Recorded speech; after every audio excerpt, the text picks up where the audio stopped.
Hey everybody, and welcome to another video. This is another flip through of Wargames Illustrated, but this time it's issue 445, January 2025. And let me just say before we start that this is my favorite issue of all. Ever. No, not ever. I mean, in the last couple of years, this is my favorite issue. And I'll tell you why. I'll tell you why in a bit. Now, they have this new thing that Wargames Illustrated is doing, where if you, I think if you subscribe to Prime, you get the whole image, without all of these, these things disturbing what you see. But I don't have that, so all I've got is this normal issue to flip through. And oh, very very quickly, this is Henry Irriton, and this is basically the Cromwell's son-in-law. This is painted by, let me see. It's painted by Neil Roberts. Okay. Okay. Some English Civil War, just to set it up nicely. They're calling this one boats, buildings, bases, and other painting and modeling projects. Definitely a mouthful when it comes to magazine themes, but let's see what's inside. Very, very, very quick. Table of contents, and then the subscription, as I was telling you about. As you can see, that's the exclusive subscriber only cover. Let me show you here very quickly. As you can see, it's full on cover. Okay, so if you haven't, you go ahead and subscribe to that. Now we're gonna start off with observation post, and here we have an review of Studio Tomahawk's Saga: Age of Chivalry. Now, very quickly, the Age of Chivalry Saga book actually more or less covers the Hundred Years' War, 1337 to 1453, like. And yeah, but to play this game, play with this book, you're gonna need the main book. The book also comes with like 12 factions, so it's a good addition to Saga if you're into Saga. I personally have not had a proper game of Saga yet. I've had a demo, so maybe when I do have a demo and I do play a proper game, I'll probably come back and revisit this review again. Moving on, we got one of my favorite companies at the moment, Wargames Atlantic, and they've just released a whole bunch of nice releases, including things like this, Dead Animal Bits, which is great. I mean, if you're kit bashing or you're building binays and stuff like that, this is definitely very very nice. And then they have this. I think this is the winner, the kit of the year for me, if you ask me. They have the new zombies kit, and the zombie kit. Let me show you. I can show you very very quick. The zombie kit comes with different heads, and you have like cowboy heads. You can build cowboy zombies, and you got like World War II guys and Napoleonic guys, and it's all different zombie heads, which is extremely nice. The box, that means, is very very flexible to get to build whatever you want. Not whatever, but a lot of different kinds of zombies, which I think is really fantastic. And then they also have the peasant levy that's also coming in. There's also a new release as well. Moving along, we have Armies of Germany. This one is already in the store. Of course, you're watching this in March, which basically means we are a couple of months late. But never mind. You can have a gander at the Winter Jaeger, at the German veteran platoon. It's all new plastic box sets from War Games. Next up is Release Radar, and here we have releases from let me see now, Mardav Miniatures. And Mardav Miniatures is basically 3D. It's basically 3D prints that they send to you when you order from them, which I think is really really quite cool. Then they have it's a World War II thing for this release radar covering. I mean, looking at Mardav, and then we have Die Waffenhammer, and these are resin kits also for World War II. Moving along, we have as you know, Baueda, and Baueda's got some terrain bits. And these, I think, if I'm not mistaken, they're STLs. And then we got some 2D terrain by War Bases. Okay, and then some 3D terrain by let me see who's this. Splendid scenery. Yeah, so nice spread of like things to talk about. In fact, it gets better because you got a heat gun right here, and this is from ammo heat guns, and then you have painting guide from Partisan Press, and then Bloody Miniatures has their English Civil War, which is kind of cool because the covers English Civil War, so it's on theme. And then you have Black Scorpion Miniatures doing swashbucklers, and then Bat Squido Games Saloon Raiders. We did a video covering Squido games, and the link is probably right here. If you want to know what they do and where, what angle they're coming from, which is also kind of cool. Then we have Kurasan Miniatures, and apparently this is the new T Rex sculpt, which I think yeah, it's nice. I haven't gotten around to like painting dinosaurs yet. Maybe later. Maybe that's why I haven't gotten into the orcs from Conquest yet.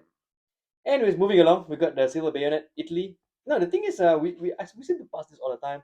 Lately, I managed to have a chance to like, go through the figures. Like each of these sets that comes from that's for Silver Bayonet is actually quite collectible. And if you're just getting them just for the different kinds of miniatures and different kinds of sculpts, they'll be great. But you can also use them for the Silver Bayonet, of course. Next up, Deep Cut Studios game mats and the speed paint markers. I saw this on one of the YouTube videos. I thought it was a good idea, but of course not use. It's not good for everything. Maybe for certain applications, but yeah, definitely worth having a look at. And then this folks is why this is the best issue of Wargames Illustrated over the past couple of years because this is pretty much my article right here, my little write up. It's now I know as a fan of the magazine, it's always nice to have your piece in the magazine, and it's yeah, I'm really happy with it. I got the magazine a little bit late, logistics and stuff like that, but nevertheless, it's awesome. And what this is basically me talking about how I used AI to paint the Carthaginians from the Epic Hill Caesar set. So if you have this magazine, flip it over to this page over here and have a read. If you haven't, find it. It's an article that I wrote, which is just great. Anyways, moving along, we got Turnip 28, Toffs and Toadies. Now, what is Turnip 28, if you ask? Well, it's basically a post-apocalyptic Napoleonic game that has root vegetables in it. Yeah, it actually caused quite a wave a couple of years back, and it's really nice that they've actually like showed us, some of the imagery of the paints they tried to use to evoke this, very earthy post-apocalyptic world. And I thought this is a very cool painting tutorial. In fact, this whole magazine seems to be uh, has a whole lot of good tips, including my tip, of course. Yeah, so these are basically some of the figures that's been painted. Things like they call it the sower, the rooted tough, the entwined man, and if you look at the way the figures are presented, you get the idea of what the game is like. Although post-apocalyptic Napoleonic root vegetable warfare was not on my top list of things of figures to buy and paint. This seems to look really good, and there's even a quick um, how to paint one of the banners, which is kind of cool. Anyways, moving along, Armies of Germany out in January 2025. It's already in the store since it's March. And then we got the Map Trapper of Red River. Now, what this is it's basically a Wild West game, a Wild West skirmish game, but done in winter or during winter. And it's kind of strange because this could have been in the last magazine, but well, it's here. So okay. So what it is basically scenarios um, to play. It's narrative scenarios, which is always cool, and you can actually use Wild West rules to play this. And it's kind of cool because there's one scenario one, scenario two, and scenario three. So if you're actually looking for something a little bit more meaty to play and enjoy, maybe have a look at this issue and its narrative campaign. Next up, first core in its Arthurian 28 range. And then over here, here's something quite nostalgic. This is the affix range. Now, what was done here is uh, Paul Cubbin. He basically took the affix set and he repainted them to current modern painting standards, which I think is such a great idea. I mean, the kits are cheap, if you can find them online. So to get them and then repaint them, it's a definitely a nice project.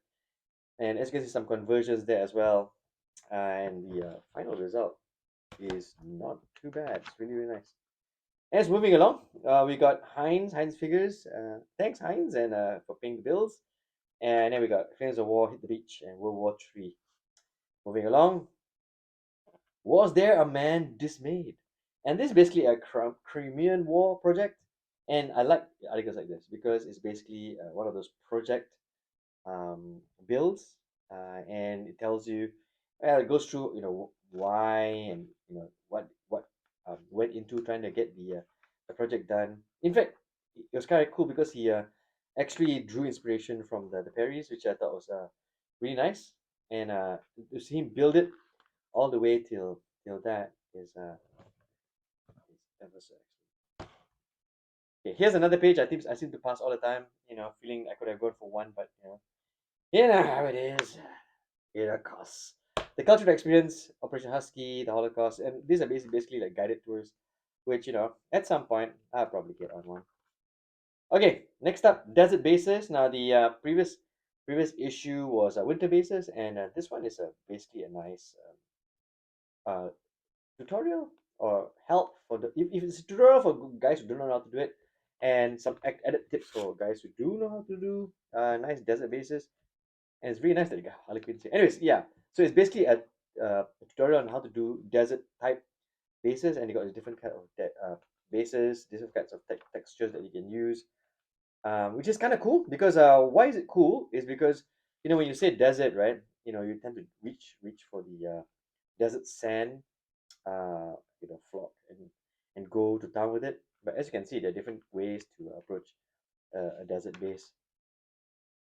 Okay, moving along. This is part two. Last issue was part one of the other partisan show. Again, something else which I wish I could go for. But this is definitely in the list of things I want to do in the future. But hey, have a look at these tables, man. If you're a historical gamer, I think part of the hobby is looking at other people's tables and seeing the fun they are having.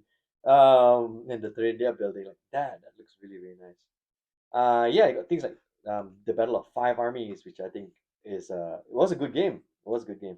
Anyways, these are all the pictures from the other partisan, including a Value of Fortitude from the Water game as well. Next up, a deep dive on Midgard. Now, Midgard has been on a lot of guys' lips as they walk into the shop talking about like the new games that are coming up and games you want to try.